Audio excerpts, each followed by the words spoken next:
All right, thank you, Brianna. Now we're focusing on the problems facing Spartanburg. A company has outlined those issues, and soon upstate leaders will be working to fix them to make it a better place to live. Tonight, 7 News reporter Laura Thomas sharing the results of a new community assessment. Laura. Yeah, that's right, guys. The assessment points out some of the positives of Spartanburg, as well as the areas that also need some improvement.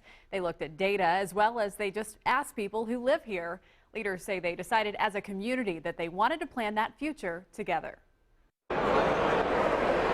In a room full of promise, full of people looking for new opportunities, Jasmine Dover left a job fair in Spartanburg, hopeful she would find one. Making sure that you have the right job, with the right benefits and the right salary. Attracting more high-paying jobs is something the Spartanburg Area Chamber of Commerce is hoping to do. We looked through the results of a new community assessment with President and CEO Alan Smith. We have some challenges in terms of per capita income.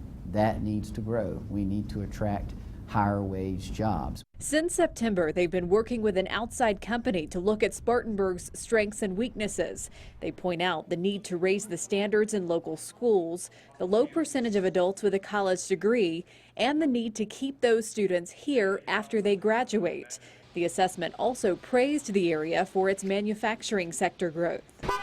The study also finds that people really do want to love where they live, with thousands of people responding, suggesting changes they'd like to see.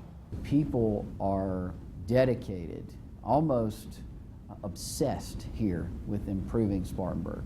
Smith says by the end of the year, they'll have a plan in place to move the community forward and figure out a strategy for growing Spartanburg. It really is a unified community effort.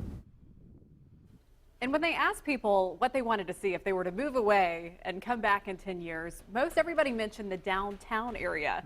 So that was a very common response. There have been some real improvements in the downtown area in the past several years. Absolutely. One of the misconceptions people have about Spartanburg is it had this reputation, maybe from years ago, that there was more crime in Spartanburg than in other places. And the statistics say that's not true. Right, that's not true. And there are a lot of things that aren't true. And that's one of the things they're working on, changing the perception and some of those misperceptions that people have about the city. So what's the next step? Yeah, they're going to be working on some of this information that they got back from this assessment, and they're going to have a plan in place by October. So more to come on this. I look forward to that. Laura Thomas, thank you. Today is National Prayer Day.